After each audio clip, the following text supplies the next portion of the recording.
Bueno, sean bienvenidos, ¿no? A este curso de compactación de suelos, en donde vamos a ver el tema de compactación en lo que es laboratorio y lo que es también campo.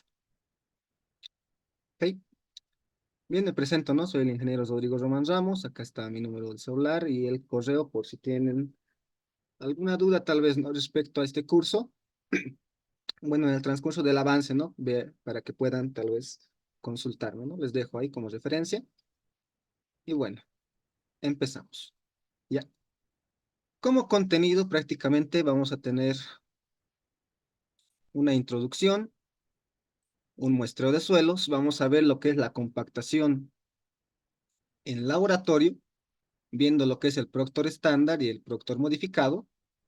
Posteriormente, vamos a pasar a lo que es la compactación en campo, viendo los métodos de compactación en campo que hay, ¿no?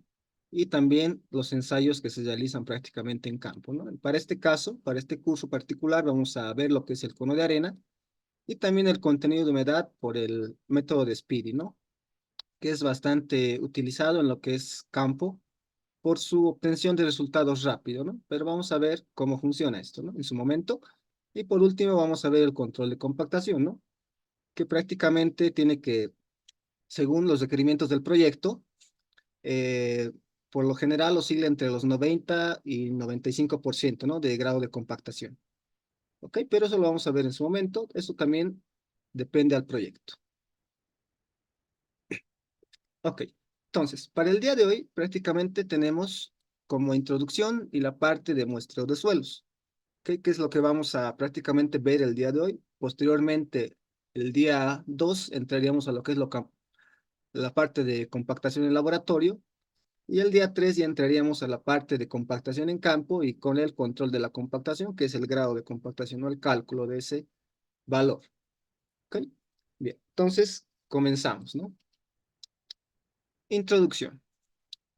Como introducción, ¿no? Podemos decir, recordando algo tal vez de la mecánica de suelos, ¿no? Como la compactación de suelos es parte de la mecánica, lo que es la geotecnia. Podemos decir que desde hace mucho tiempo, ¿no? Como bien dice acá, la humanidad ya ha construido diversos tipos de estructuras, como ser presas, carreteras, acueductos y otros proyectos de ingeniería, aunque prácticamente el análisis estructural de todos estos varía de acuerdo a cada caso, ¿no? Todos tienen algo en común. Y ese algo en común es que todos se fundan sobre suelo o lo que es roca. Entonces, concientizándonos un poco a que tienen que prácticamente darle un poco importancia nomás a lo que es el suelo o la roca, ya que todas las obras de ingeniería, obras civiles, se fundan sobre esto, ¿no? Suelo o roca. Entonces, por varios años los ingenieros de la antigüedad se dice que desconocieron la importancia, ¿no? De este comportamiento del suelo antes del diseño y su construcción, ¿no? Que prácticamente no hacían lo que es el estudio de suelos que hoy en día conocemos, ¿no?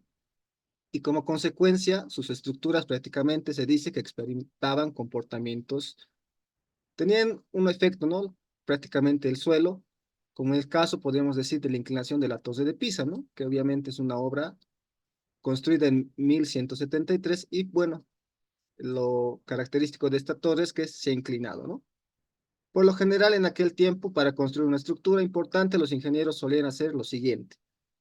Se dice que solían copiar prácticamente a otra que había dado resultados satisfactorios, ¿no? Prácticamente decían, como ejemplo, ¿no? En España he construido prácticamente un edificio de 10 niveles con tales dimensiones de fundaciones, ¿no? En Valencia, bueno, vamos a construir un edificio similar. Si ha funcionado allá, va a funcionar acá, ¿no? Esa era la ideología que tenían, ¿no? Pero prácticamente no es así, ¿no? Sabemos que el suelo varía de lugar a lugar, ¿no? Incluso en un mismo terreno, por así decirlo, podríamos decir que de Supongamos que un terreno de 100 metros cuadrados, prácticamente varía la estratigrafía del suelo o el perfil del suelo en algo así, ¿no? No tan grande. Entonces, prácticamente hay una variación, ¿no? Entonces hay que entender eso. Entonces, a lo largo de los años, diversos investigadores modernos han estudiado el suelo, logrando significativos avances, ¿no? Por eso es que ahora también ya se realizan estudios, ensayos de laboratorio en suelos, etcétera, para identificar prácticamente las propiedades y conocer el comportamiento del suelo.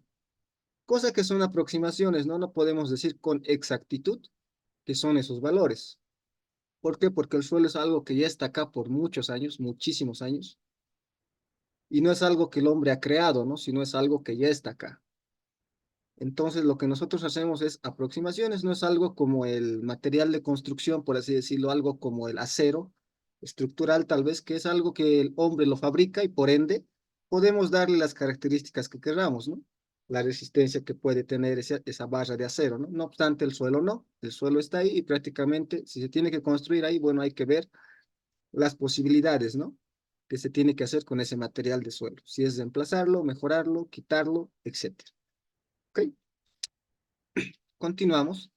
Entonces, uno de los pioneros, ¿no? Pioneros prácticamente en lo que es la mecánica de suelos y lo que es la geotecnia también, es Carter Schygi, ¿no? Nacido en Praga, Austria, el 2 de octubre de 1883. ¿No? Este señor muere en Winchester, Massachusetts, en Estados Unidos, el 25 de octubre del 93, ¿no? 1960, bueno, 63. Fue un ingeniero checo, el cual se le atribuye prácticamente el seudónimo, que muchos también ya deben conocer, o bueno, tal vez que no, el padre de la mecánica de suelos, ¿no? ¿Por qué? Por sus grandes aportes en esta rama de la ingeniería civil y sus publicaciones, las cuales rebosaron de genialidad para esa época, ¿no? Tenemos otros pioneros como es, bueno, Arthur Casagrande, Donald Taylor, Val Peck, ¿no? Pick. Entonces, son varios, ¿no? Que hay, pero se le atribuye a este señor porque creo que ha sido uno de los primeros, ¿no? En investigar un poco en el campo de lo que es el suelo, ¿no? La mecánica de suelos. ¿Qué es la mecánica de suelos, no? Según Terzaghi dice que la mecánica de suelos es la aplicación de las leyes de la mecánica y la hidráulica a los problemas de ingeniería que tratan con sedimentos y otras acumulaciones no consolidadas de partículas sólidas, ¿no? Estas que son producidas por la desintegración mecánica o la descomposición química de las rocas, independientemente de que tengan o no materia orgánica. No es un concepto que dice Terzaghi, hay varios conceptos de diferentes autores. No obstante, yo opté por prácticamente poner esta acá, ¿no? Para su conocimiento. Bien, continuamos. Entonces, la mecánica de suelos incluye ciertas cosas, ¿no? Podemos decir que incluye teorías sobre el comportamiento de los suelos sujetas a cargas basadas en simplificaciones necesarias, dado el estado actual de la teoría.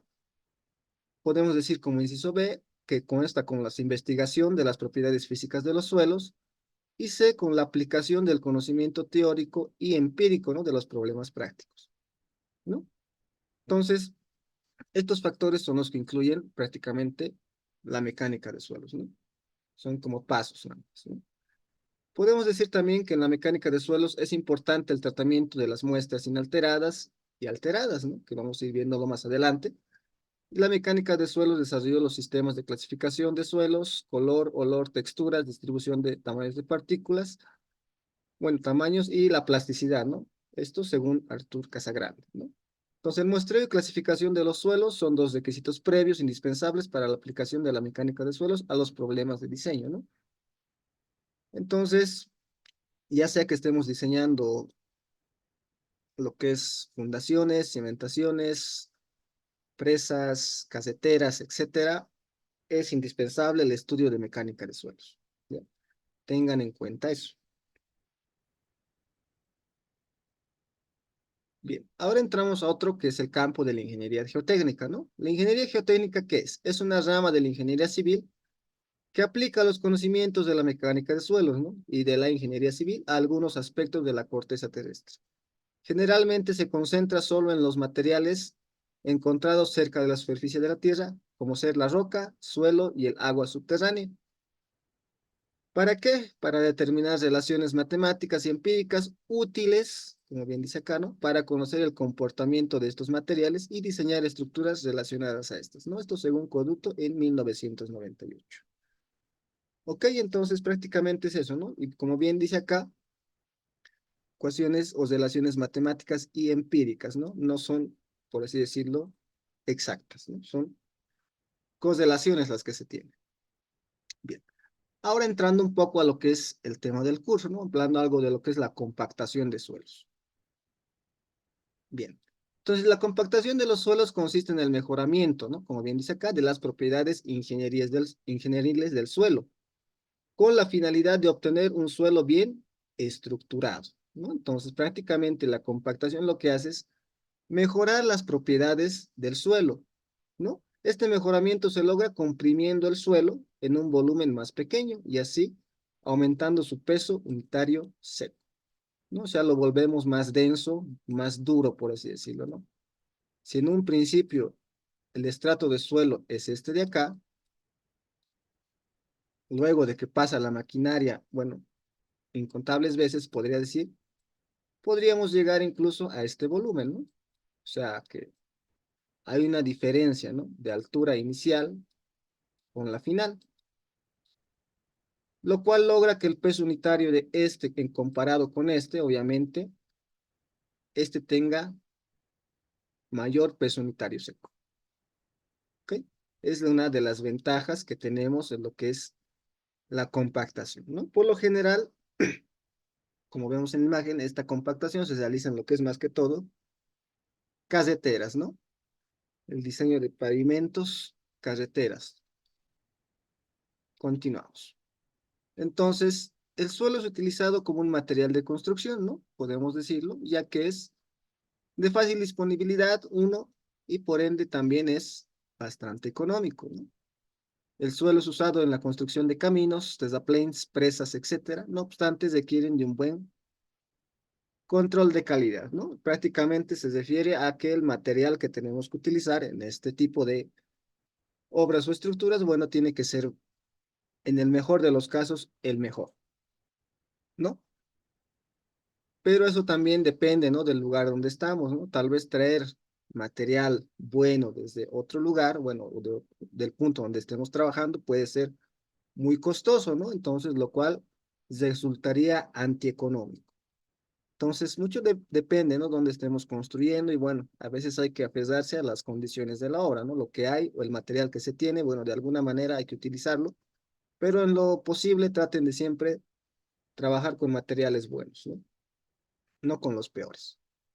Entonces, para que el suelo ya bien estructurado posee y mantenga un comportamiento mecánico adecuado a lo largo de la vida útil de la obra, ¿no? ¿Esto para qué? Para todo esto, ¿no? Para que se mantenga o prácticamente si utilizamos un buen material, obviamente la estructura, bueno, en este caso las caseteras, los caminos, prácticamente van a tener una vida útil más larga, ¿no?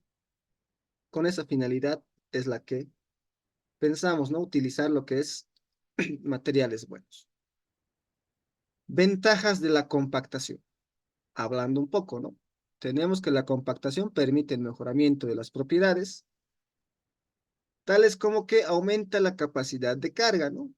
En un suelo sin compactar, tenemos que resiste, supongamos, ¿no? Como ejemplo, 5 kilogramos, pero un suelo compactado ya nos puede resistir más, ¿no? Nos dice eso, nos dice que aumenta la capacidad de carga. Sin compactar, supongamos que aumentaba 5, compactado puede aumentar, puede, por así decirlo, esa capacidad de aumentar hasta 10, ¿no?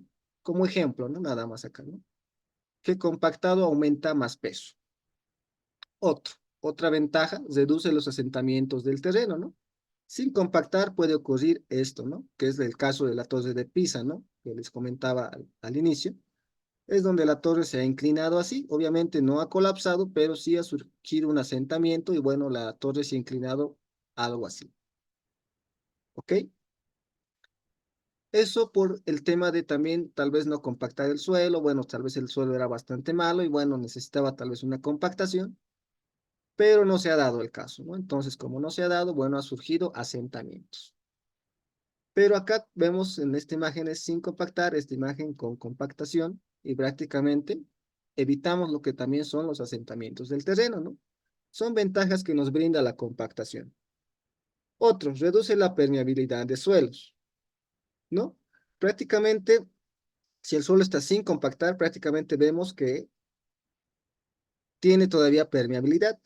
O sea, prácticamente existen espacios vacíos entre las partículas del suelo, las cuales pueden permitir el ingreso del agua.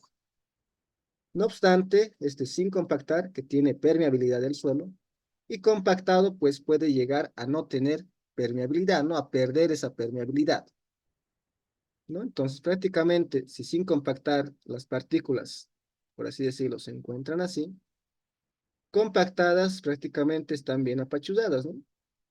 Es como que no hay espacios vacíos y están bien compactos, ¿no? Es lo que nos trata de decir.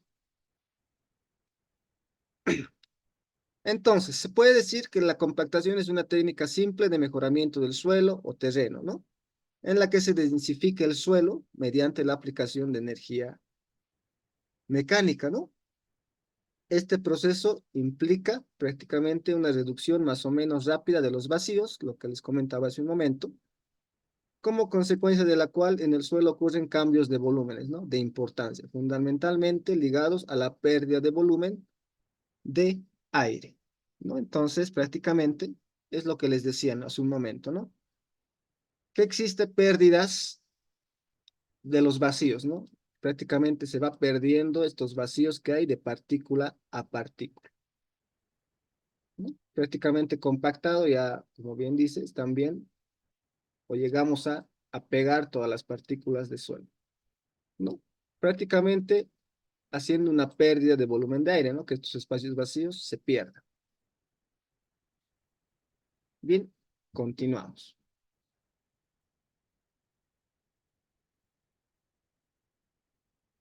Bien. Entonces, ¿en qué consiste lo que es la compactación, no? Consiste en esto,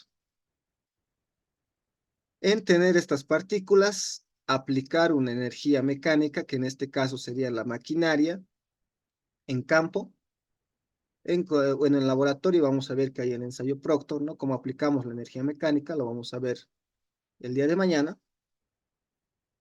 Bueno, pero esto ligado a lo que es, o sumado a lo que es agua, ¿ok? No puedo compactar en estado seco, eso tienen que grabarse también ustedes, que no podemos hacer o compactar un suelo en estado seco. Hay que adicionarle agua. Sí, es como que los remojamos y una vez remojado o húmedo el terreno, prácticamente procedemos a compactar con la energía mecánica. ¿Ok? Entonces, así llegando prácticamente como se muestra acá, ¿no? Acá hay partículas sueltas. Al aumentarlo con agua y aplicar la energía mecánica, llegamos a este resultado de acá, que prácticamente es el suelo compactado. ¿Ok? Bien, continuamos. Tenemos prácticamente aquí algunas variables de la compactación, las cuales vamos a ir viendo también. Uno es la densidad del material, el contenido de humedad que tenemos que utilizar, tal vez no, es la duda de algunos. Y la energía de compactación, esto depende también del equipo, ¿no? Posteriormente también tenemos el tipo de material que se va a utilizar, ¿no? Cuál es bueno, cuál es malo, qué maquinaria utilizar dependiendo al tipo de material. Es lo que también tenemos que tener en cuenta, tener un criterio por lo menos básico, dependiendo del tipo de suelo, qué maquinaria tengo que utilizar, ¿no? Bien, continuamos. El grado de compactación es un suelo, bueno, de un suelo se mide en términos de su peso unitario seco, eso hay que tener en cuenta, los cuales obviamente vamos a calcular esto tanto en laboratorio como en campo, ¿no? Bien, aquí tenemos una pequeña gráfica que nos muestra el comportamiento para generar una curva, ¿no? De compactación, la cual nos dice lo siguiente, que si para compactar nosotros aumentamos más agua, como se ve acá, ¿no? Gradualmente, a ver, lo podemos hacer de otro color, ¿no? Supongamos que este era el suelo y se ha aumentado prácticamente ese suelo solo esta cantidad de agua. Nos pongamos, no sé, un contenido de humedad igual a un 3%, ¿no? Supongamos. Se ha colocado esa cantidad o el porcentaje de contenido de humedad a la muestra de suelo y se ha procedido a aplicar la energía de compactación, ¿no? La cual nos ha botado, nos da como resultado un peso unitario húmedo, ¿no? Generando una variación, ¿no? En lo que es prácticamente el peso unitario. Luego, ¿qué se hace? Se ha hecho que, o se decía que ¿qué pasa si aumentamos más agua? Entonces se ha aumentado más agua, supongamos que se duplica, ¿no? Este contenido de humedad ya no es 3, sino va a ser 6. ¿Y qué pasa?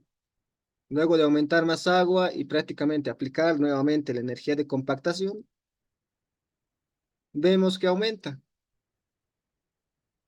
¿no?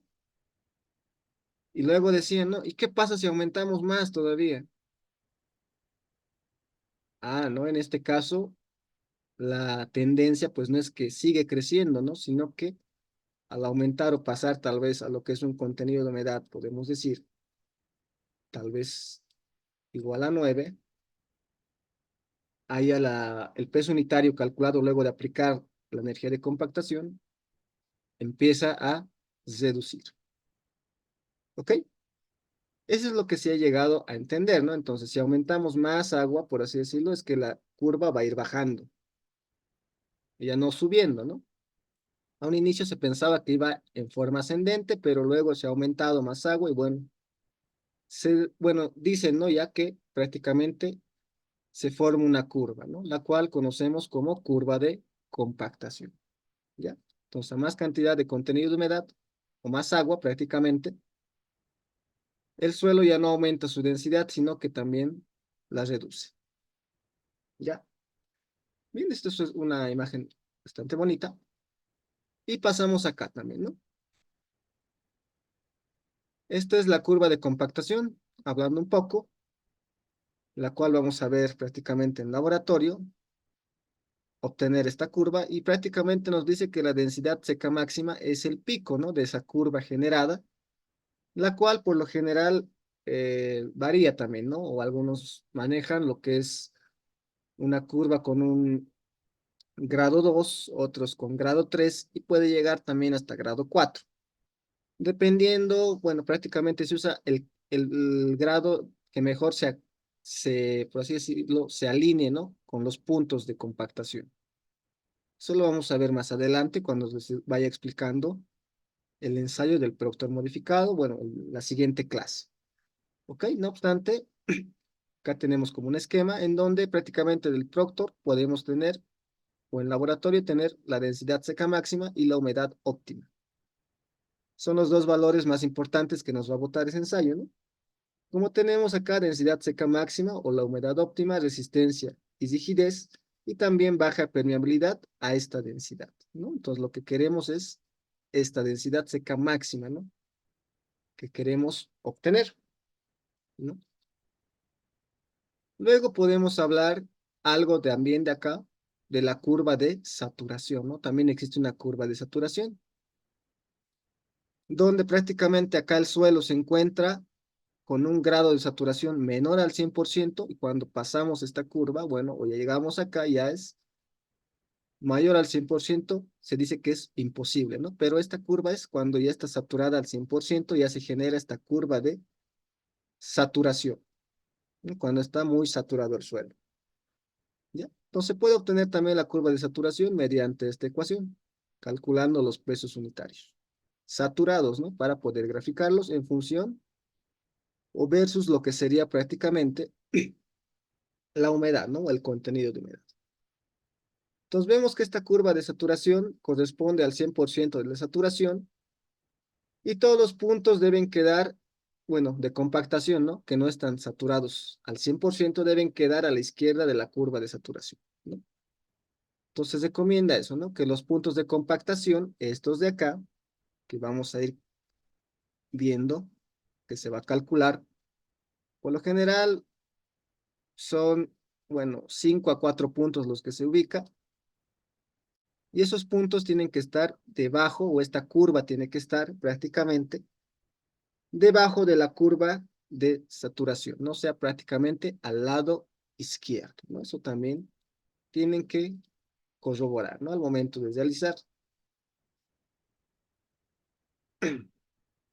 Bien, acá tenemos otro efecto, bueno, también les comentaba, ¿no? Efecto de la energía de compactación. El incremento de energía de compactación tiene como resultado dos cosas. Primera, mayor densidad óptima y segunda, menor humedad óptima, ¿no? Entonces, acá vemos una curva donde nos dice lo siguiente. Se ha utilizado 25 golpes por capa acá y prácticamente la curva que nos bota es la siguiente, ¿no? Acá tenemos el peso unitario seco máximo y como contenido de humedad tendríamos esto de acá, ¿no? Prácticamente como densidad acá máxima tendríamos algo de 1,82 a 3, ¿no? Y como humedad óptima tendríamos entre 15,5, algo por ahí, ¿no? Pero ¿qué pasa si yo aplico, por así decirlo, más golpes, ¿no? Por capa. Acá está el caso, ¿no? Se ha hecho acá un estudio, se ha golpeado 56 veces, 56 golpes por capa. ¿Y qué ha pasado? Vamos a hacerlo con otro color, verde. Peso bueno, el contenido de humedad óptimo reduce y prácticamente el peso unitario o la densidad seca aumenta. Véanse que de acá de 1,82 a 3 aumenta a 1,90. Y el contenido de humedad óptimo reduce a lo que es prácticamente casi 13%, ¿no? Entonces, estos son los efectos de la energía de compactación, ¿no? Mayor densidad, bueno, el incremento de la energía de compactación tiene como resultado mayor densidad seca máxima y menor humedad óptima, ¿ok? Es lo que prácticamente demuestra esto.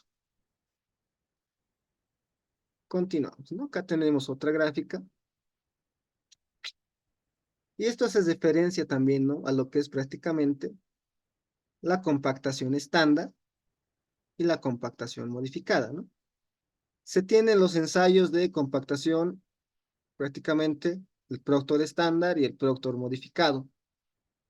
La gran variación es que prácticamente en el Proctor modificado se aplica mayor peso, ¿no? O tiene mayor peso, lo cual genera prácticamente esta variación de, prácticamente esta variación de curvas, ¿no? Esto es hecho con compactación estándar, esto con compactación modificada, ¿no? Obviamente ambos podríamos decir que se han hecho a un mismo número de golpes, por así decirlo, podemos decir 25, ¿no? Por capa. Pero la gran diferencia era el martillo, ¿no? El peso que se utilizaba en los ensayos. Este tiene más peso y este tiene menor, ¿ya? Eso lo vamos a ver cuando estemos hablando de lo que es el Proctor. Bien, ahora, también vamos a recordar algo de lo que es el tamaño de las partículas, ¿no? De suelo, antes de entrar a lo que es la compactación también, ¿no? El día de mañana, quiero recordar algo de esto, ¿no? Lo cual nos dice tamaño de partículas. De acuerdo al tamaño predominante de las partículas que contenga el suelo, los suelos son denominados generalmente como gravas, arenas, limos, arcilla o una mezcla de ellos, ¿no? O de todos estos. Y para describir los suelos por el tamaño de sus partículas, podemos decir que varias organizaciones han desarrollado o han propuesto límites del tamaño de las partículas de suelo, los cuales se presentan a continuación, ¿no? Los voy a mostrar, entonces acá vemos también, ¿no? Que acá tenemos gravas, arenas, arcillas y limos. ¿Ok? Entonces, continuamos. Y acá está, ¿no? Esta tabla es del libro de Brajadas. Y bueno, tenemos acá como 4 organizaciones nada más. Puede haber más, pero estas son las que muestra el libro y bueno, creo que son las a las que haces referencia mejor. Ok, vamos a decir lo siguiente. Acá dice límites de separación del tamaño del suelo, ¿no? Acá tenemos los tamaños del grano, de las partículas, y acá el nombre de la organización. Según el Instituto de Tecnología de Massachusetts, el MIT, tenemos que para, para esta organización, las gravas son las partículas mayores a 2 milímetros, ¿ya? Es lo que nos dice esto, que la grava la considera partículas mayores a 2 milímetros. Las arenas las considera de 2 a 0,06 milímetros, los limos de 0,06 a 0,002 milímetros de tamaño de partículas, y considera a las arcillas partículas menores a 0,002 milímetros. ¿Ok? Esto según el Instituto de Tecnología de Massachusetts. Departamento de Agricultura de Estados Unidos. Lo propio tiene su tamaño de partículas adoptado. Acá nos dice que este Departamento de Agricultura, las gravas también las considera partículas mayores a 2 milímetros. Las arenas las considera de 2 a 0,05 milímetros. Los limos de 0,05 a 0,002 milímetros. Y las arcillas partículas menores a 0,002 milímetros. ¿Ok?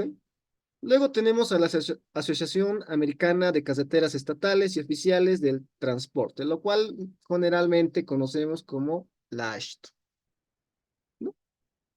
Que estamos familiarizados, ¿no? Con o esta organización, la cual nos dice que las gravas la considera partículas entre 76,2 milímetros a 2 milímetros. Las arenas como partículas entre 2 a 0,075 milímetros y los limos entre 0,075 a 0,002 milímetros. Y las arcillas, por ende, igual que los anteriores, partículas menores a 0,002 milímetros. ¿Ok? Entonces la arcilla es prácticamente el material más fino que tenemos. Y por último tenemos el Sistema Unificado de Clasificación de Suelos, ¿no? Prácticamente este es del Cuerpo de Ingenieros del Ejército, oficina, bueno, de Estados Unidos, ¿no? Oficina de Declamación de Estados Unidos, Sociedad Americana, para pruebas y materiales, ¿no? Prácticamente este Sistema Unificado de Clasificación de Suelos es el que adopta la ACTM, ¿no? El tamaño de las partículas. Entonces, ¿qué nos dice este Sistema Unificado de Clasificación de Suelos? Dice que la grava está comprendida entre lo que son 76,2 milímetros a 4,75 milímetros. La arena me dice que está entre 4,75 milímetros a 0,075.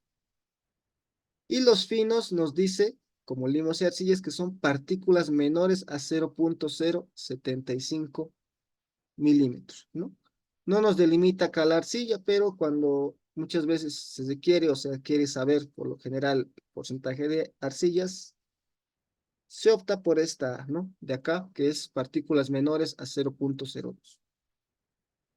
Entonces, ¿qué tenemos acá? Nos dice que la norma STM, prácticamente, la que la mayoría conoce, adopta los límites de separación del tamaño del suelo del Sistema Unificado de Clasificación de Suelos, ¿no? Por eso acá dice Sociedad Americana para Pruebas y Materiales, que prácticamente es la traducción de la ASTM. ¿Ok? Entonces estos son los límites, ¿no? Entonces, por lo general, vamos a ver en este curso lo que son la ACTM, ¿no? Vamos, los ensayos, vamos a verlo en base a la ACTM, pero también hay en base a lo que es la AASHTO también. ¿Ya? Entonces acá la ACTM presenta las siguientes definiciones, las cuales vamos a ir viendo a continuación. Tenemos como canto rodado, que son las partículas mayores a 350 milímetros, lo cual sería 35 centímetros, ¿no? Algo bastante grande.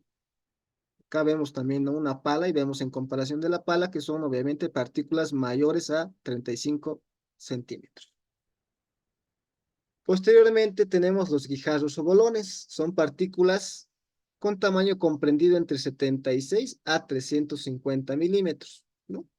Y acá está, vemos también la diferencia, que son un poco más pequeños, tal vez conocidos muchas veces como piedra manzana, ¿no? Acá en medio, acá en Bolivia. Continuando. Tenemos las gravas, ¿no? Y las gravas nos dicen que son acumulaciones sueltas de fragmentos de roca de textura redondeada con diámetro de partículas que varía entre 76 a 4,75 milímetros, los cuales se subdividen en dos grandes grupos, ¿no? Gravas gruesas, las cuales están entre 76 a 19 milímetros, y las gravas finas, que están entre 19 a 4,75 milímetros, ¿no? Este es 76,2, bueno, ya como 76 nomás se lo trabaja también. Ok, entonces fíjense que hay una variación, ¿no? Muchas veces la grava fina lo conocemos acá en Bolivia, Cochabamba, bueno, en especial, siempre escucho el término lo que es gravilla, ¿no? O sea, la grava más fina. También partimos a lo que es la arena, ¿no? Las arenas tenemos acá, que provienen prácticamente de la desintegración de las rocas y están conformadas principalmente por cuarzo y feldespatos, los cuales se subdividen en tres grupos, los cuales tenemos para empezar las arenas gruesas, las cuales van de 4,75 milímetros a 2 milímetros, las arenas medias, que van de 2 a 0,425 milímetros, y las arenas finas, que van de 0,425 milímetros a 0,075 milímetros, ¿no? Entonces, véanse que también acá se subdivide la arena, ¿no? Hay arenas finas también, medias y gruesas. Bien, también tenemos lo que son los limos y arcillas, ¿no? Los limos nos dice que son fracciones microscópicas de suelo que consisten de granos muy finos, nos dicen, ¿no? Muy finos de cuarzo en forma de escamas, ¿no? Cuando se ve con un microscopio podemos notar esa forma, ¿no? Con tamaño de partículas menores a 0,075 milímetros. Entonces, limos menor a 0,075, ¿no? La ACTM nos da simplemente esa delimitación, ¿no? Partículas menores. Arcillas nos dice que son partículas submicroscópicas, quiere decir mucho más pequeñas, en forma de escamas con un tamaño mucho menor a 0,075 milímetros. ¿Ok? No nos da un límite en específico, pero por lo general, la mayoría de las veces se asume como arcillas, bueno, las partículas ya menores, ¿no? A 0,02 milímetros. ¿Ok? Bien. Entonces, por lo tanto, de acuerdo a las definiciones de los suelos, podríamos decir que se agrupan en dos grandes grupos. Suelos de grano grueso, que van de 76 milímetros a 0,075 milímetros, y suelos de grano fino, que son partículas menores a 0,075 milímetros. ¿Ok? Eso tal vez recordando un poco del tamaño de las partículas que se utilizan, ¿no? Que es bueno tal vez recordar, ya que estamos hablando también algo de lo que es la mecánica de suelos, ¿no? La compactación es una parte de la mecánica de suelos, entonces prácticamente por eso estamos viendo esto de acá, ¿no? Bien, pasamos al segundo punto. Prácticamente empezaría con el muestreo del suelo, ¿ok? Entonces, muestreo del suelo. Podemos decir lo siguiente. El muestreo de suelos es el primer paso, prácticamente acá, primer paso, nos dicen, ¿no? Para realizar un análisis de suelos y es la actividad por medio de la cual se toman muestras representativas del suelo, ¿no? Algo indispensable, el muestreo de suelos, ¿no? Entonces, si queremos realizar, ¿no? Un análisis de lo que es prácticamente la mecánica de suelos de un determinado material, prácticamente se tiene que empezar por lo que es el muestreo, ¿no? Tipos de muestreos o muestras de suelos, ¿no? Hay dos tipos de muestras de suelo que se pueden obtener durante la recolección de muestras. ¿Cuáles son? La muestra alterada o disturbada o la muestra inalterada o no disturbada. Son los dos casos que pueden llegar prácticamente al laboratorio. Una muestra alterada, que prácticamente son prácticamente partículas dispersas, o una muestra inalterada, ¿no? Que prácticamente es como un pedazo de suelo que nos llega por lo general en forma de un cubo, ¿no? Aproximadamente, ¿no? que prácticamente es una muestra inalterada, ¿no? Que prácticamente se ha excavado y se ha extraído este pedazo de suelo, ¿no? Y prácticamente las muestras alteradas o disturbadas obviamente son partículas que ya están dispersas, ¿no? No están, por así decirlo, unidas como estaban en el terreno, ¿no? Prácticamente ya son partículas en donde ya se ha afectado su composición. Bien. Entonces, hablamos de las muestras alteradas, ¿no? Como bien se muestra acá en la imagen, muestras alteradas, ¿no? Que ya están prácticamente deshechas, por así decirlo. Las muestras alteradas, hablando, ¿no? De esto de acá, son aquellas que están constituidas por el material disgregado, fragmentado, ¿no? Como bien dice acá, fragmentado, ¿no? No está unificado, en las que no se toman precauciones especiales para conservar las características de estructura y de humedad, ¿no? Cuando se está extrayendo esta muestra. ¿Ok? No obstante, en algunas ocasiones es necesario conocer el contenido de humedad natural del suelo, ¿no? Para lo cual se envasan y transportan en forma adecuada. Entonces, por más de que sea una muestra alterada, bueno, su humedad sigue intacta, puede estar intacta, y para eso es que una vez que se extrae el material, se lo coloca en bolsas como se ve acá, ¿no? Se las envasan en bolsas y prácticamente se las transportan de forma adecuada, ¿no? Entonces, las muestras alteradas de suelos podrán obtenerse prácticamente acá nos dice de una excavación, de un frente, ya sea de corte, de banco o de bien de perforaciones, ¿no? Las perforaciones llevadas a profundidad con herramientas especiales, ¿no? Tales como prácticamente el más común es el ensayo SPT, ¿no? El ensayo de penetración estándar. Como vemos acá, ¿no? Este es un equipo particular, el ensayo de penetración estándar, donde prácticamente se obtienen muestras alteradas de suelo, ¿no? Las cuales inmediatamente se extraen del suelo, prácticamente se las embolsa, se las envasa en una bolsa plástica para prácticamente mantener la humedad del suelo, ¿no? En condición natural, ¿no? Para saber y conocer cuál es el contenido de humedad, ¿no? Bien, eso en cuanto a lo que son muestras alteradas, ¿no? O disturbadas. En cuanto a las muestras inalteradas, como se muestra acá, prácticamente por lo general pasa de esta manera, ¿no? Se hace una excavación también, no obstante, más que todo se deja al centro, ¿no? Una muestra sin tocar, ¿no? Sin excavar. Prácticamente se excava a los costados nada más y al final se saca un pedazo de muestra de suelo intacto, ¿no? Lo cual conocemos como muestra inalterada, ¿ok? Son aquellas, como dice acá, son aquellas en las que se conserva la estructura y la humedad que tiene el suelo en el lugar donde se obtenga la muestra, ¿no? El ejemplo más simple de esto corresponde al de cortar un determinado trozo del suelo deseado, cubriéndolo con parafina para evitar pérdidas de humedad y empacándolo debidamente para enviarlo al laboratorio, ¿no? Muchas veces utilizan este material de parafina para sellar, ¿no? Esa muestra y prácticamente no pierda su humedad.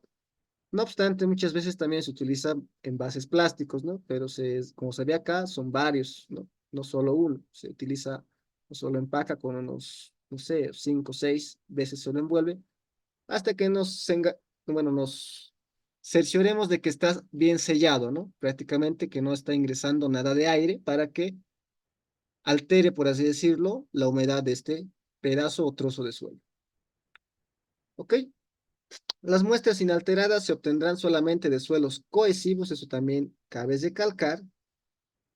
Es algo muy importante. Las muestras inalteradas pueden ser no cohesivos o cohesivos, ¿no? Pueden ser arenas, tal vez limos y arcillas, ¿no? Las muestras inalteradas, ¿no? También gravas, ¿no? Bueno, las muestras alteradas también gravas, pero las inalteradas solamente de suelos cohesivos, es decir, prácticamente arcillas y limos, ¿no? Por lo general, arcillas y limos. ¿Por qué? Porque esos suelos prácticamente no se, por así decirlo, no se desmoronan al momento de realizar la excavación, ¿no? Mantiene su forma como se muestra acá. Si esto fuera grava, por así decirlo, con arena, prácticamente no podría mantenerse de esta manera y prácticamente el suelo se caería, ¿no? A los costados, a los extremos. No se mantendría de esta forma. ¿Ya? También nos dice rocas blandas o suelos granulares finos, ¿no? Lo cual es como las arenas con limo, pero lo que es gravas prácticamente no pasaría esto de acá quizás, ¿no? No llegaríamos a esto. Entonces, que puedan labrarse sin que se disgreguen, ¿no? Es lo que nos dice acá, ¿no? Que no se desmoronen, por así decirlo, al momento de excavar a los costados. ¿Ya? Bien. Eso en cuanto a lo que son las muestras inalteradas. Continuamos. Las normas, por lo general, más utilizadas en lo que es la mecánica de suelos o los ensayos de laboratorio, la mayor parte utiliza lo que es la ACTM. Ya las normas de la ACTM, las cuales vamos a trabajar con estas también. Pero también cabe recalcar que para temas específicos como es carreteras, tenemos al ASHTO, de las cuales también tienen ensayos de laboratorio que son bastante similares de la ACTM, ¿no?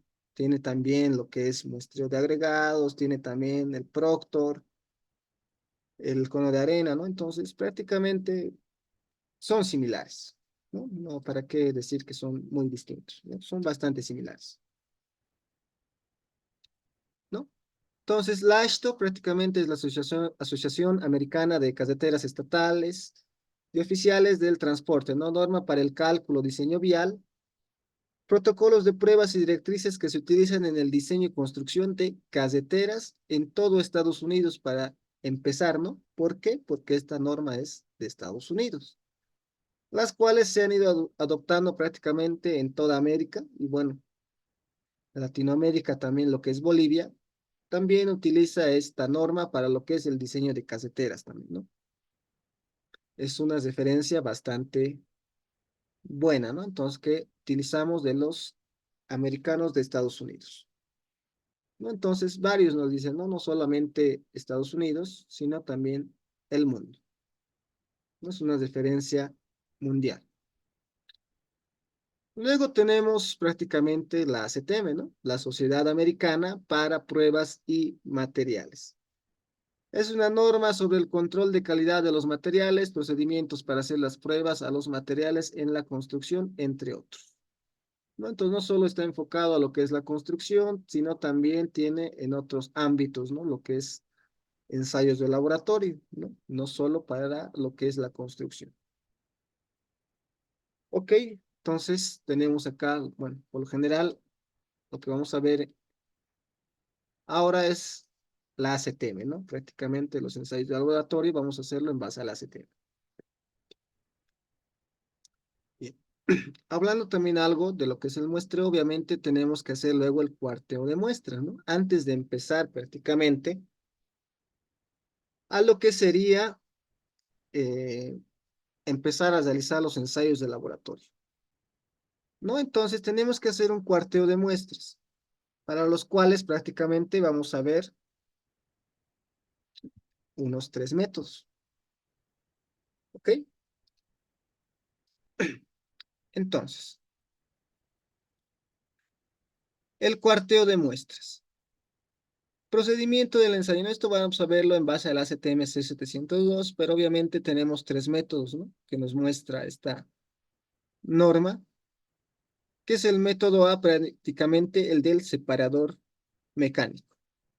No, prácticamente en laboratorio muchos tienen este equipo, pero muchos no, ¿no? Muchos laboratorios también no lo tienen a disposición, o es que también lo tienen, pero a veces, obviamente, los equipos no son eternos, a veces sufren daños y prácticamente, bueno, no se los da uso después, ¿no? Tenemos que o bien repararlo o bien adquirir otro equipo nuevo, ¿no? No obstante, hay laboratorios que tienen este equipo y, bueno, lo utilizan para lo que es el cuarteo de muestras, ¿no? Acá tenemos, por ejemplo, un material, lo que es grava, nos dice como paso uno, acá tenemos el método A del separador mecánico, ¿ok? Y dice como paso uno, nos dice colocar la muestra total en la tolva, que la tolva es esta de acá, ¿no? Es esa de ahí. Nos dice colocar la muestra total en la tolva y distribuirla uniformemente en un borde, bueno, de un borde a otro, ¿no? Obviamente tiene una caída acá y al otro lado también la tiene, ¿no? Similar a esta, ¿no? Al otro lado. Y nos dice de manera que cuando pase por las canaletas, que son estas de acá, las canaletas de acá, bueno, esta es una configuración, ¿no? De un equipo, puede variar el equipo, obviamente no todos son iguales, de manera que cuando pasen por las canaletas fluyan cantidades aproximadamente iguales por las mismas, ¿no? Lo que se quiere es que, bueno, no vaciemos la muestra total solo a un extremo, ¿no? Si lo vaciamos solo a un extremo, prácticamente a este lado va a caer más y al otro lado, pues va a caer un poco menos. Entonces, tiene que ser lo más uniformemente posible, ¿no? Como paso dos, ¿qué nos dice? Nos dice, introducir la muestra a una velocidad tal que permita que fluya libremente a través de las canaletas y hacia los receptáculos inferiores. Con lo anterior prácticamente se obtendrá la primera división de la muestra, ¿no? Entonces, una vez vaciada esto, acá a esta tolva el material, por lo general tiene una palanca, por así decirlo, la cual se acciona para que se abra la tolva y prácticamente se distribuyan las partículas, ¿no? Entonces nos dice introducir la muestra, o sea que no lo, por así decirlo, no bruscamente, ¡zas!, lo manejemos, ¿no? O lo movamos la palanca o lo accionemos la palanca para que se abra la tolva rápidamente, ¿no?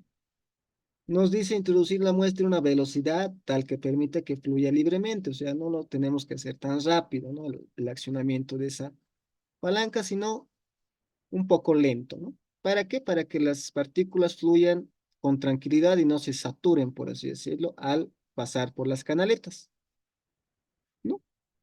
Y prácticamente nos dice, todo este procedimiento anterior, se obtendrá la primera división de la muestra. O sea, vamos a tener acá una muestra y al otro lado, en otra bandeja, vamos a tener otra muestra, ¿no? Se va a dividir, o esta muestra que era una, se ha dividido en dos, ¿no? Con lo cual tenemos la primera división de la muestra, ¿no? Algo sumamente sencillo, nada complicado. Ahora, continuamos, ¿no? ¿Qué nos dice más de este método A?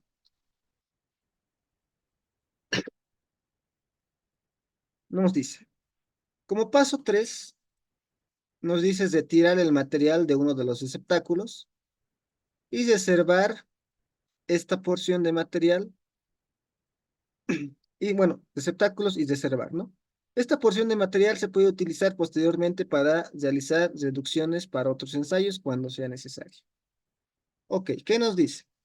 Nos dice quitar, ¿no? Prácticamente, si se dan cuenta, acá hay un receptáculo o un, por así decirlo, una bandeja. Al otro lado también hay, ¿no? Y prácticamente de este lado es el que ha alzado y prácticamente lo está volviendo a vaciar, ¿no? A la muestra. Y eso es lo que nos dice prácticamente, ¿no? Se vacía nuevamente y obviamente nos dice que esta muestra de acá, que está en esta otra bandeja, la prácticamente reservemos, ¿no? ¿Para qué? Porque esta se puede utilizar para otros ensayos, ¿no? Sigue siendo una muestra de suelo, pero que vamos a utilizar para otros ensayos, ¿no? Entonces solo necesitamos uno. Entonces acá, como se ve, ¿no? Nos dice de introducir el material del otro receptáculo, nuevamente en la tolva, repetir los puntos 1 a 2, ¿no? Con lo anterior se obtendrá una segunda división de la muestra, ¿no? Entonces nuevamente se tiene la tolva, bueno, se vacía en la tolva, nuevamente se acciona la palanca, no tan bruscamente, ¿no? A una velocidad considerable, tal que el material fluya libremente, sin complicación. Y nuevamente, ¿no? Se distribuye a un lado y se distribuye al otro. Entonces, con eso, bueno, con este paso prácticamente se obtendrá una segunda división de la muestra. ¿Ok? Algo sumamente bastante sencillo, ¿no? No es complicado, ¿no? Y como quinto paso nos dice repetir el procedimiento, como vemos acá,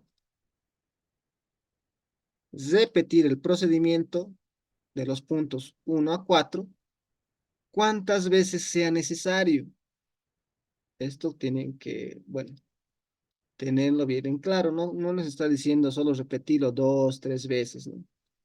Acá nos dice cuántas veces sea necesario. ¿Hasta qué? Hasta obtener el tamaño de muestras requerido por el ensayo en uno de los receptáculos o bandejas, por así decirlo, si quieren, ¿no? Entonces, si yo quiero prácticamente, no sé, una muestra de 500 gramos, ¿no? Aproximadamente, pues tengo que proceder si tengo una muestra total, ¿no? De, no sé, 10 kilogramos, prácticamente tengo que vaciar este material en la tolva y repetir las veces que sea necesaria hasta que en una de estas bandejas que está acá, prácticamente me quede aproximadamente 500 gramos, ¿ok? Que pueden ser 5 veces, 6 veces, tal vez 2 veces o 3 veces, nada más, dependiendo de la cantidad de material que tengamos representativo.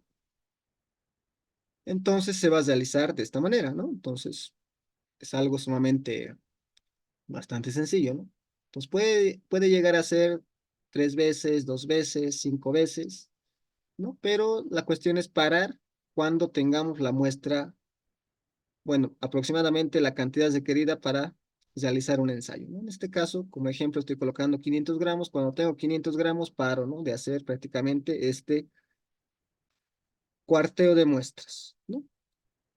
Al lado derecho tenemos también un receptáculo, bueno, un cuarteador mecánico también para materiales más finos, ¿no? Algo más pequeño, ¿no? Para muestras más pequeñas.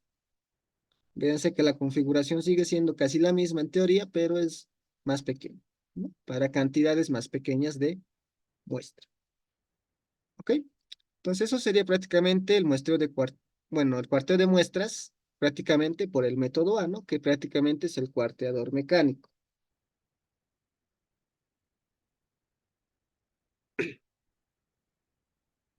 Ahora pasamos al método B, ¿no? De cuarteo. Y prácticamente como se muestra en la imagen, tenemos lo que es una muestra cónica, ¿no? Sobre una superficie dura y limpia. Nos dice mezcle formando un nuevo cono, que está acá. O sea, se mezcla nuevamente. Cuarte después de alisar el cono, ¿no? Prácticamente este cono que está acá, se lo aplana, ¿no? Se lo vuelve plano y se lo empieza a dividir, ¿no? Posteriormente acá vemos que la muestra está dividida en cuartos, por eso se llama también cuarteo. Y que se tenga bueno, retenemos en este caso los cuartos opuestos, ¿no? Y rechace los otros dos. En este caso, estos dos se los ha almacenado para lo que es prácticamente otros ensayos y prácticamente se está utilizando como muestras representativas estos dos. Posteriormente hay que repetir el mismo procedimiento hasta que estos 2 cuartos prácticamente sean la cantidad necesaria para mi ensayo, ¿no? Lo cual puede ser 1 kilo, 2 kilogramos, 500 gramos, 300 gramos, etcétera, ¿no? Pero por lo general esto es para cantidades grandes, ¿no? De material grueso también. Entonces vemos acá un ejemplo. Nos dice prácticamente colocar la muestra total sobre una superficie plana, rígida, limpia y nivelada, ¿no? Esto con el fin de facilitar obviamente el cuarteo, ¿no? Si no tiene que estar sobre una superficie, por así decirlo, rugosa y desnivelada, ¿no? Se recomienda que sea siempre sobre una superficie plana, rígida y limpia, nos dicen, ¿no? Y nivelada. Donde no exista riesgo de pérdida de material o contaminación con otros materiales, ¿no? Entonces, por eso, por lo general, también vemos que se tiende o se coloca en muchos casos lo que es una lona, o también conocemos como carpa plástica, ¿no? O material plástico, ¿no? Entonces acá se tiende eso, posteriormente se vacía la muestra y luego nos dice lo siguiente, ¿no? Mezclar bien todo el material mediante el traspaleo de la muestra 3 veces, como mínimo, ¿no? En el tercer traspaleo se deberá formar una pila cónica, ¿no? Que prácticamente es un conito, ¿no? Como un seso pequeñito, depositando el material de cada paleada encima de la procedente, ¿no? Entonces, se palea acá, luego se palea este extremo, se lo sube arriba, se deja caer ahí, nuevamente se palea acá, se sube, se lo deja caer ahí, ¿no? Entonces nos dice que mezclemos bien la muestra y por lo menos 3 veces, ¿no? Es decir, en este caso, bueno, lo que comúnmente se hace es, acá está la muestra, prácticamente podemos llevarla a este lado, o sea, trasladar, ¿no? En el primer traspaleo, aquí armamos el cono o prácticamente la muestra, la pila cónica. Posteriormente, en la segundo traspaleo, podemos traerlo acá nuevamente. Y en el tercero podemos volver tal vez acá, ¿no? De esa manera es lo que por lo generalmente se hace, ¿no? No en el mismo lugar, ¿no? Se recomienda eso, ¿no? Que se haga de un lado a otro, ¿no? Para mezclarlo bien, ¿no? Cuando lo estamos mezclando en el mismo lugar, muchas veces no se llega a mezclar bien.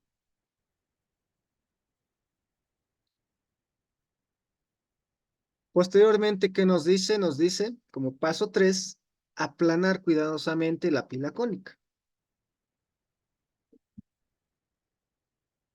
A ver, pasamos acá. Nos dice aplanar la pila cónica, como se muestra en imagen, cuidadosamente con un grosor y un diámetro uniformes, ¿no?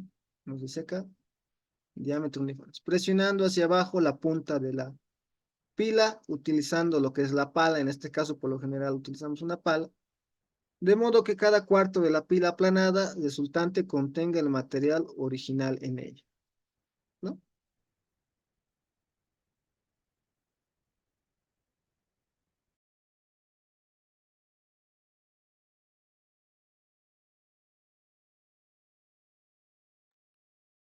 Posteriormente, ¿qué nos dice el punto 4? Nos dice, el diámetro deberá ser aproximadamente, acá nos dice, el diámetro deberá ser de aproximadamente 4 a 8 veces el espesor de la pila aplanada, ¿ya?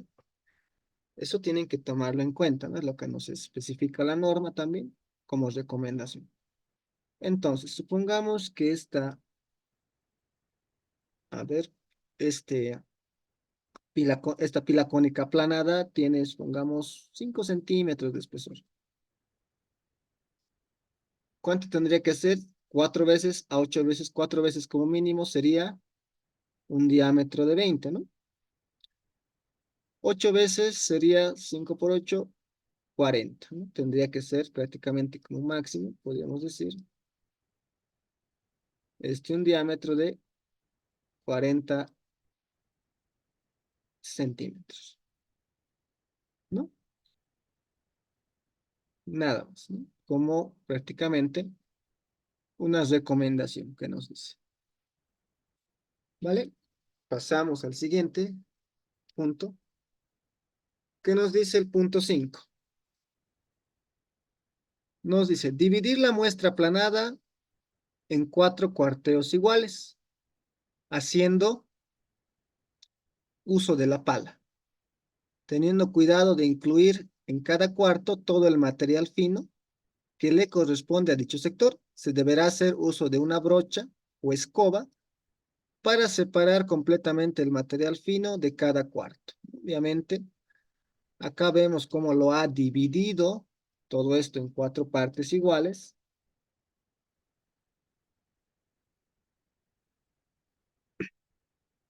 Y prácticamente, ¿no? Está ahí, 4 partes iguales. Y después, posteriormente, en la otra imagen, vemos cómo va guardando estas dos de acá, ¿no? Entonces, como vemos también acá, prácticamente está bastante limpio esta separación, ¿no? de cuarto a cuarto y obviamente eso también se lo logra con lo que nos dice acá, ¿no? Una brocha o una escoba, ¿no? Para separar completamente el material fino de cada cuarto, ¿no? Porque hay partículas finas también. Entonces se lo hace de esa manera. ¿Ya? Punto 6 que nos dice, de mover y apartar dos cuarteos diagonalmente opuestos, como vemos acá, este de acá y este de acá se está guardando, incluyendo todo el material fino y cepillar los espacios despejados limpios, ¿no? Esta porción de material se puede utilizar posteriormente, nuevamente acá nos dice, para realizar reducciones para otros ensayos, cuando sea necesario. Podemos guardar la muestra, ¿no? Para realizar otros ensayos, si es que tenemos que realizarlos. De lo contrario, bueno, tampoco vamos a utilizarlo, ¿no? Paso 7. Mezclar los dos cuarteos restantes, o sea, los que hemos sobrado, los juntamos, ¿no? Y volver a formar la pila cónica, ¿no? Entonces acá vemos cómo lo está volviendo a unir, esto de acá. Y luego nos dice volver a formar la pila cónica, repetir el procedimiento de los puntos 2 a 6 hasta que se obtenga de los dos cuarteos restantes, o sea, de los dos en diagonal, que vamos a adquirir el tamaño del muestreo requerido por el ensayo, ¿no? Entonces, prácticamente volvemos a mezclar, luego prácticamente volvemos al punto 2, que es mezclar, como nos especifica aquí, pasamos al 3, al 4, al 5 y al 6 nuevamente, hasta que prácticamente esta muestra sobrante de 2 cuartos sea la que necesitamos para el ensayo.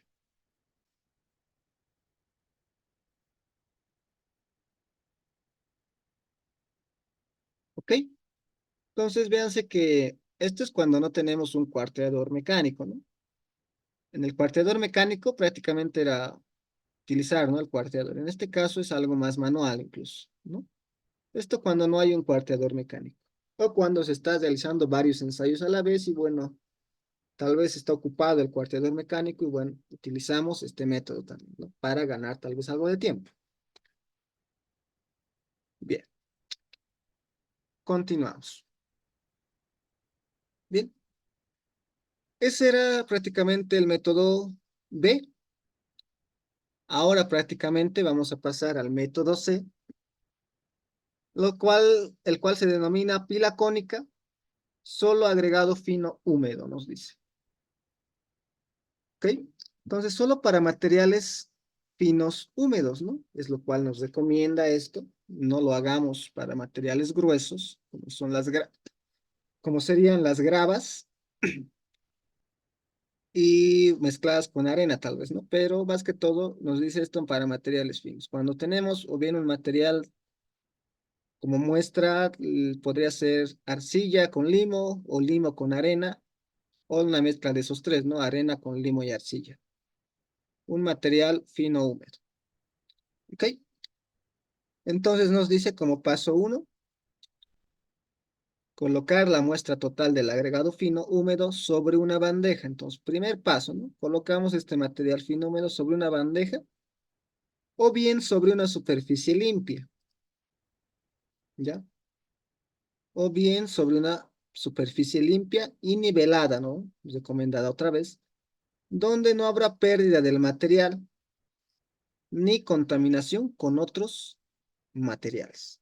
Entonces, por ejemplo, acá se está utilizando una mesa, que esta creo que es de, ya sea granito o cualquier otro material, ¿no? Similar, o cerámico, pero la cuestión es que prácticamente sea una superficie limpia y nivelada y, bueno, donde no exista contaminación con otros materiales, ¿ya?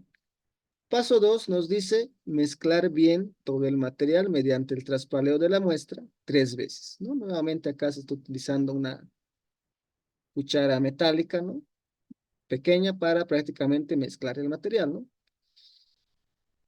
Haciendo uso, nos dice, de un cucharón o por uña metálica acá, ¿no? Mezclar 3 veces. Entonces, nuevamente, ¿no? Tenemos acá la pila cónica. Lo recomendable es hacer el primer traspaleo y moverla tal vez acá. Posteriormente, volver a traerlo ahí y en el tercero volver acá, ¿no? De esa forma. 3 veces, ¿no? Para tener una mejor, por así decirlo, distribución, ¿no? Y mezcla del material.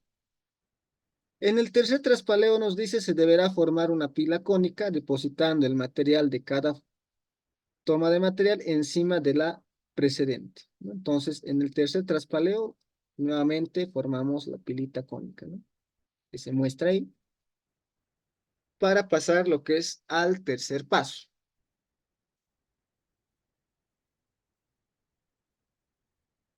Bien, con esto pasamos al tercer paso.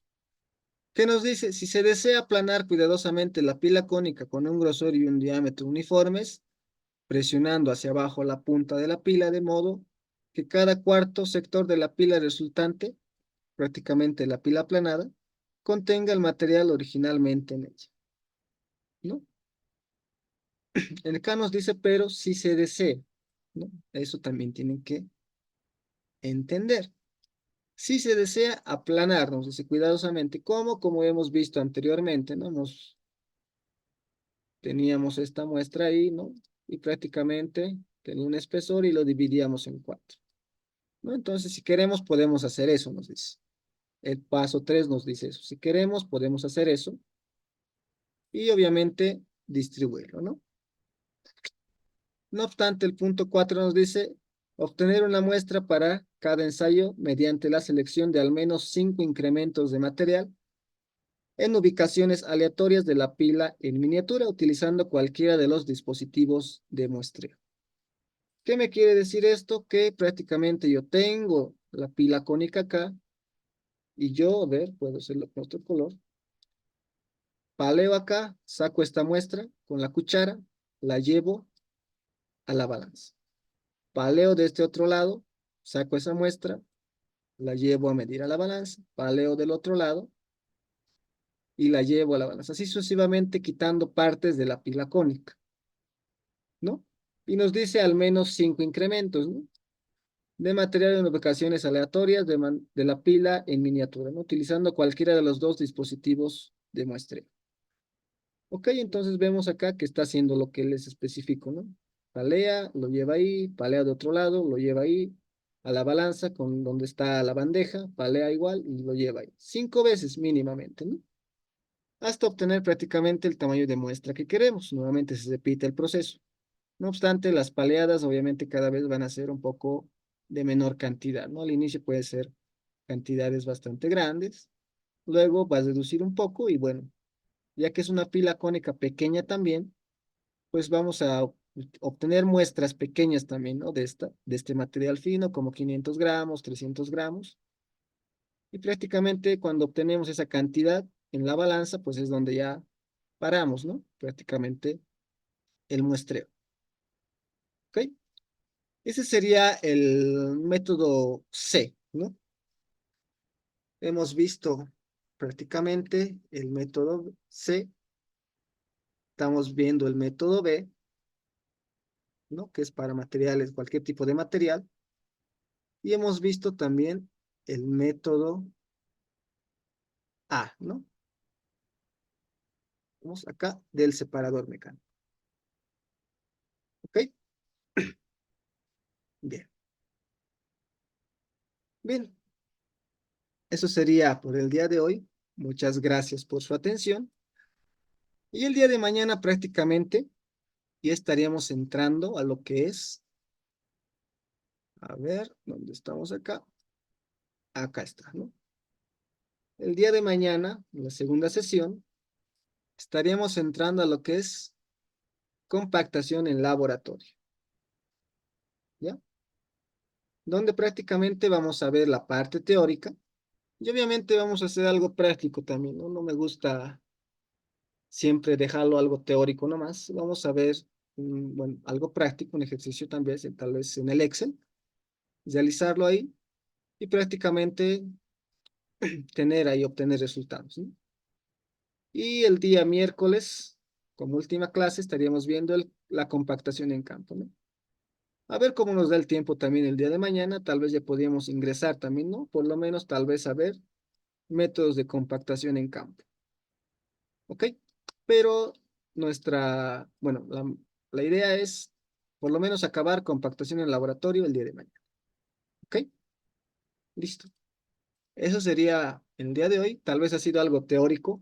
Sé que ha sido un poco teórico, pero bueno, quería que empecemos de esta manera, ¿no? Recordando, ambientándonos a lo que es nuevamente la mecánica de suelos. Tal vez algunos lo están viendo de tiempo, tal vez algunos también están trabajando en esto, pero siempre es bueno recordar, ¿no? Y reforzar el conocimiento para aquellos que quizás no están tan familiarizados con eso. Tal vez para muchos es nuevo, tal vez para muchos no, pero es bueno recordar. ¿Ok? Bien, Muchas gracias, ingeniero Rodrigo. Bueno, si no tuvieran alguna pregunta, los participantes. bien. Bien, si no Bueno, hubiera sin más, consultas, estimados participantes, bueno, eso sería todo por el día de hoy. Y bueno, los espero en la sesión del día de mañana y muchas gracias por estar aquí presentes. Hasta mañana. Muchas gracias. Que descansen.